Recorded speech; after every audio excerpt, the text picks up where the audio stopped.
नमस्कार, the deep dive में आपका स्वागत है। आज हम बात करने वाले हैं इंडियन एकेडमी ऑफ पीडियाट्रिक्स की तरफ से जारी की गई कुछ बहुत ही ज़रूरी गाइडलाइंस पर। जी। और हमारा आज का मकसद है बच्चों में होने वाली मिर्गी यानी एपिलेप्सी से जुड़े जो भी डर हैं, जो उलझने हैं, उन्हें दूर करना। बिल्कुल। देखिए, जब किसी बच्चे को पहली बार दौरा पड़ता है तो ये किसी भी माता पिता के लिए एक बहुत ही डरावना अनुभव हो सकता है। हाँ, स्वाभाविक है। और जानकारी की कमी जो है वो इस डर को और बढ़ा देती है। तो आज हमारी कोशिश यही रहेगी कि इस विषय को बेहद सरल भाषा में परत दर परत समझें। तो चलिए शुरू करते हैं सबसे बुनियादी सवाल से। मिर्गी ये आखिर है क्या? क्या ये दिमाग की कोई बीमारी है?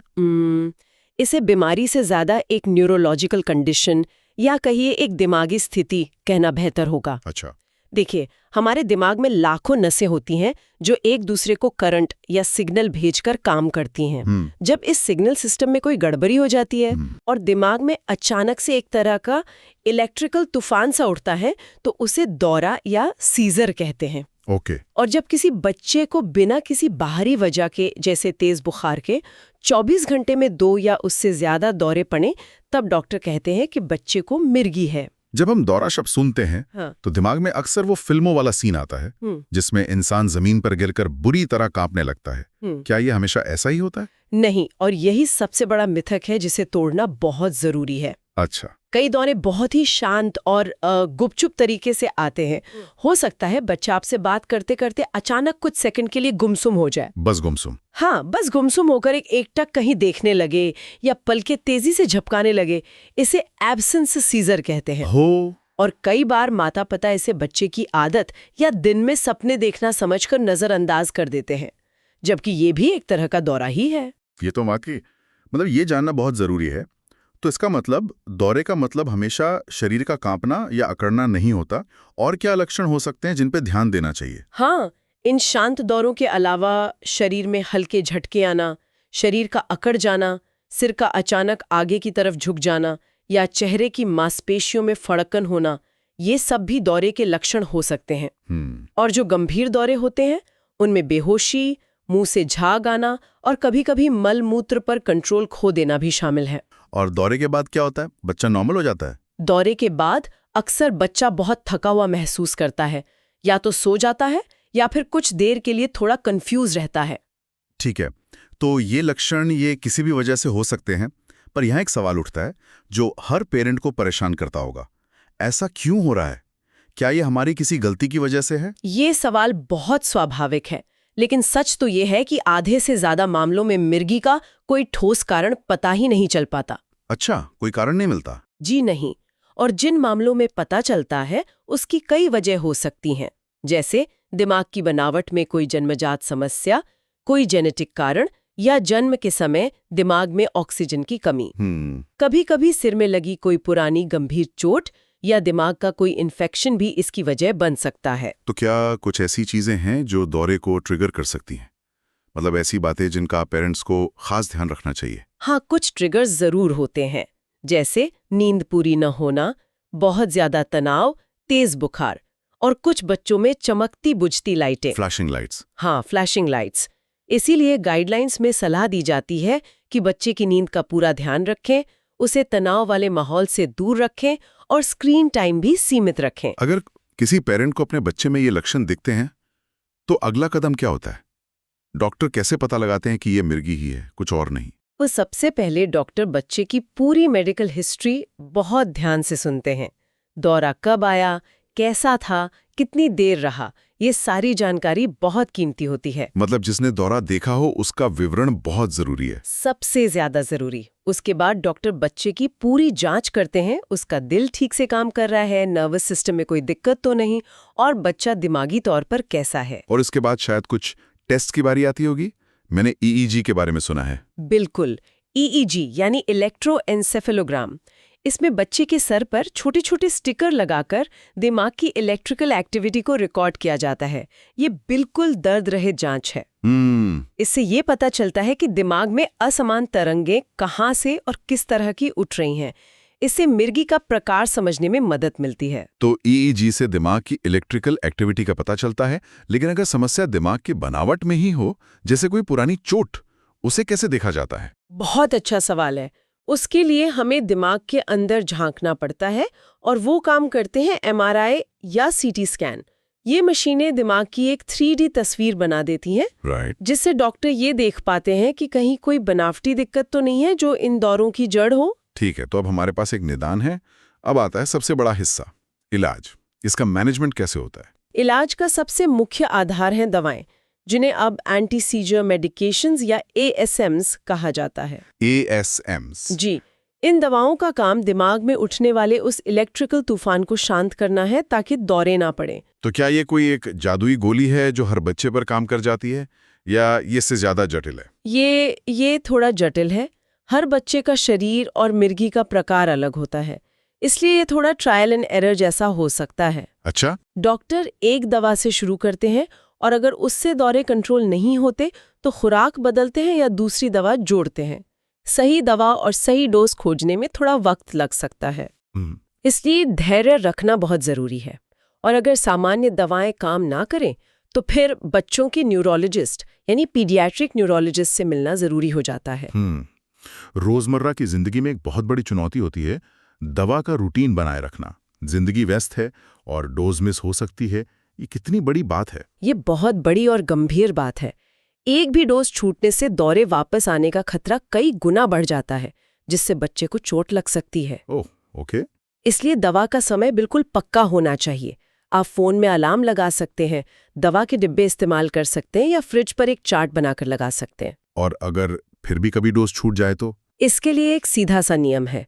अगर दवा दिन में एक बार लेनी है तो जैसे ही याद आए दे दें।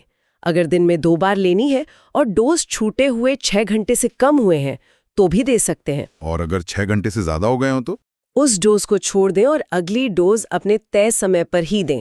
और यहाँ एक सबसे जरूरी चेतावनी है, कभी भी भूली हुई डोज की भरपाई के लिए अगली बार डबल डोज मत दीजिए। डबल डोज क्यों नहीं देनी चाहिए? उससे क्या हो सकता है? ऐसा करने से दवा का लेवल शरीर में खतरनाक रूप से बढ़ सकता है। इससे बच्चे को बहुत ज्यादा नींद आ सकती है, चक्कर आ सकते हैं या शरीर का मेटाबॉलिज्म गड़बड़ा सकता है। ये बहुत जरूरी बात है। लेकिन दवाइयों की बात आती ही एक और चिंता होती है, साइड इफेक्ट्स। क्या ये दवाएं बच्चे के लिए सुरक्षित हैं? ये चिंता जायज है। हाँ, साइड इफेक्ट्स हो सकते हैं, लेकिन अच्छी खबर ये है कि आजकल की नई दवाओं के साइड इफेक्ट्स पहले के मुकाबले काफी कम और हल्के होते हैं। जैसे कि? जैसे शुरुआत में पेट में हल्की गड़बड़, थोड़ी ज्यादा नींद आना या बच्चे के मूड में हल्का बदलाव। ज्यादातर साइड इफेक्ट समय के साथ खुद ही ठीक हो जाते हैं। लेकिन कोई ऐसा साइड इफेक्ट है जिस पर तुरंत ध्यान देना जरूरी हो? हाँ, एक चीज है। अगर दवा शुरू करने के बाद बच्चे की त्वचा पर कोई रैश या दाने दिखें तो फौरन डॉक्टर से संपर्क करें, क्योंकि ये एलर्जी का एक गंभीर संकेत हो सकता है। ठीक है। तो एक बार दवा सेट हो जाने के बाद क्या जिंदगी वापस पटरी पर आ जाती है, या फिर माता पिता को बच्चे को एक कांच के बुलबुले में रखना पड़ता है? यही वो जगह है जहां गाइडलाइंस सबसे ज्यादा जोर देती हैं। बच्चे के साथ बिल्कुल सामान्य व्यवहार करें। बिल्कुल सामान्य। हाँ, उसे जरूरत से ज्यादा प्रोटेक्ट करने से उसका आत्मविश्वास कम होता है। उसे खेलने दें, दोस्तों से मिलने दें, पारिवारिक फंक्शन में ले जाएं, और समाज को भी ये समझना होगा कि मिर्गी कोई छुआछूत की बीमारी नहीं है। ये एक बच्चे से दूसरे बच्चे में नहीं फैलती। तो फिर सुरक्षा और सामान्य जीवन के बीच संतुलन कैसे बनाया जाए? जैसे साइकिल चलाना या तैरना, ये सब थोड़ा जोखिम भरा लग सकता है। संतुलन ही कुंजी है। अगर दौरे कंट्रोल में नहीं है तो कुछ सावधानियां बरतनी होंगी, जैसे तैरते समय हमेशा कोई बड़ा साथ में होना चाहिए।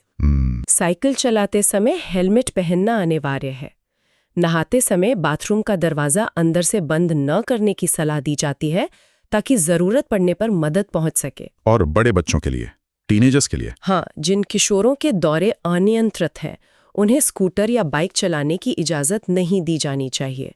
मकसद बच्चे को रोकना नहीं, बल्कि उसे सुरक्षित रखना है। और खाने पीने का क्या कोई खास डाइट होती है? ज्यादातर बच्चों को किसी खास डाइट की जरूरत नहीं होती।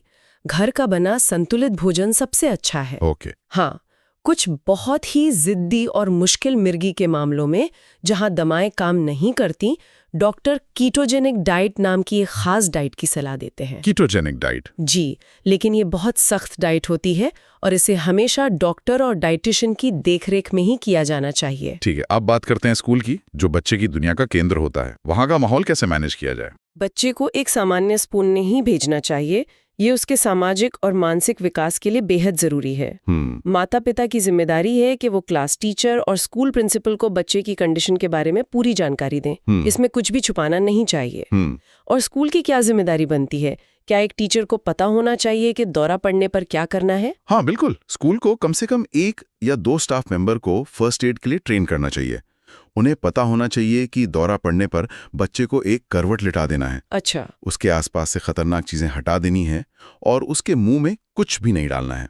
और अगर दौरा 5 मिनट से ज्यादा चले तो आपातकालीन दवा जैसे नेजल मिडाजोलम स्प्रे कैसे इस्तेमाल करना है, इसकी ट्रेनिंग भी दी जानी चाहिए। और खेलकूद के बारे में क्या मिर्गी वाला बच्चा स्कूल की स्पोर्ट्स टीम में हिस्सा ले सकता है? क्यों नहीं? ज्यादातर खेल सुरक्षित हैं, खासकर अगर दौरे कंट्रोल में है। डांस, एथलेटिक्स, क्रिकेट, बास्केटबॉल जैसे खेलों में कोई खतरा नहीं है। और जो थोड़े रिस्की खेलें? हाँ, जिम्नास्टिक्स, स्केटिंग जैसे खेलों के लिए डॉक्टर से सलाह लेना बेहतर है। एक खास बात, जिन बच्चों को चमकती लाइटों से दौरे पड़ते हैं उन्हें वीडियो गेम से दूर रहने की सलाह दी जाती है। ये सब सुनकर थोड़ी तसल्ली होती है, लेकिन एक बड़ा सवाल जो हर माता पिता के मन में घूमता होगा, भविष्य का क्या? क्या मेरा बच्चा एक सामान्य जीवन जी पाएगा? क्या ये हमेशा के लिए है? और यहाँ एक बहुत ही उम्मीद भरी तस्वीर है। आंकड़े बताते हैं कि लगभग 60 से 70% बच्चों के दौरे दवाओं से पूरी तरह नियंत्रित हो जाते हैं। 60 से 70%? ये तो काफी अच्छा नंबर है। जी। और अगर कोई बच्चा लगातार 2 साल तक दौरा मुक्त रहता है तो डॉक्टर धीरे धीरे उसकी दवा बंद करने पर भी विचार कर सकते हैं। कई बच्चे दवा बंद होने के बाद पूरी जिंदगी दौरा मुक्त रहते हैं। लेकिन ये तो हुई उन 70% बच्चों की बात। बाकी 30% का क्या, जिनके दौरे आसानी से कंट्रोल नहीं होते?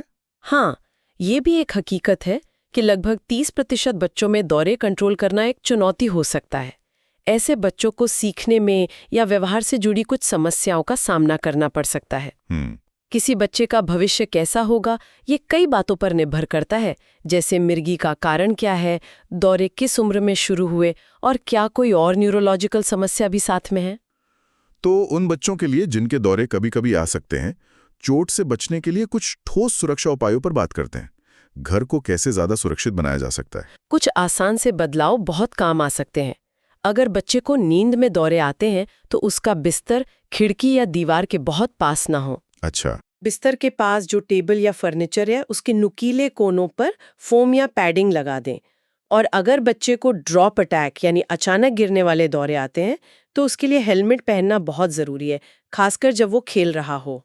गाइडलाइंस में सुडेप नाम की एक बहुत गंभीर चीज का जिक्र है। ये सुनने में ही डरावना लगता है। ये क्या है? सुडेप का मतलब है sudden unexpected death in epilepsy. ये एक बहुत ही दुर्लभ लेकिन गंभीर जोखिम है। ओह। और मैं इस पर इसलिए जोर दे रही हूँ क्योंकि ये सिर्फ उन बच्चों में होता है जिनके दौरे बहुत गंभीर होते हैं और किसी भी दवा से कंट्रोल में नहीं आते। ज्यादातर माता पिता को इसके बारे में चिंता करने की जरूरत नहीं है। पर फिर भी इससे बचाव के लिए क्या किया जा सकता है? सबसे जरूरी बचाव है दवा का सख्ती से पालन करना। इसके अलावा बच्चे के कमरे में एक बेबी मॉनिटर या सुनने वाला डिवाइस रख सकते हैं ताकि रात में कोई असामान्य आवाज हो तो पता चल जाए। और बच्चे को पेट के बल सोने से बचाना चाहिए। और रोजमर्रा की जिंदगी में शांति और सुरक्षा के लिए कोई आखिरी सलाह? हाँ, स्कूल या कॉलेज में बच्चा एक मेडिकल अलर्ट ब्रेसलेट पहन सकता है जिस पर उसकी कंडीशन के बारे में लिखा हो। ये अच्छा आइडिया है। अगर वो उपलब्ध नहीं है तो एक आसान सा उपाय है, बच्चे की जेब में एक लैमिनेटेड कार्ड रखे जिस पर उसका नाम, आपका फोन नंबर, डॉक्टर का नाम और दवाओं की जानकारी हो। सही है। और सबसे जरूरी, अपने डॉक्टर से एक रेस्क्यू मेडिसिन या अबॉर्टिव दवा जैसे नेजल मिडाजोलम स्प्रे के बारे में जरूर बात करें। ये वो दवा है जो घर पर लंबे दौरे को तुरंत रोकने के लिए दी जा सकती है और ये जीवन रक्षक साबित हो सकती है। तो आज की इस पूरी चर्चा का सार यह है कि मिर्गी एक ऐसी स्थिति है जिसे मैनेज किया जा सकता है। सही जानकारी, समय पर इलाज और घर स्कूल में एक सपोर्टिव माहौल के साथ ये बच्चे एक पूरी और कामयाब जिंदगी जी सकते हैं। बिल्कुल। डर और गलतफहमियों को मिटाने का पहला कदम जानकारी ही है। और ये हम सभी के लिए सोचने का एक बिंदु छोड़ जाता है। परिवार और स्कूल तो अपनी भूमिका निभाएंगे, लेकिन एक समाज के तौर पर हम मिर्गी से पीड़ित इन बच्चों के लिए एक ज्यादा संवेदनशील और स्वीकार करने वाला माहौल कैसे बना सकते हैं, ताकि उनकी पहचान उनकी इस कंडीशन से नहीं बल्कि उनकी काबिलियत और उनके सपनों से हो।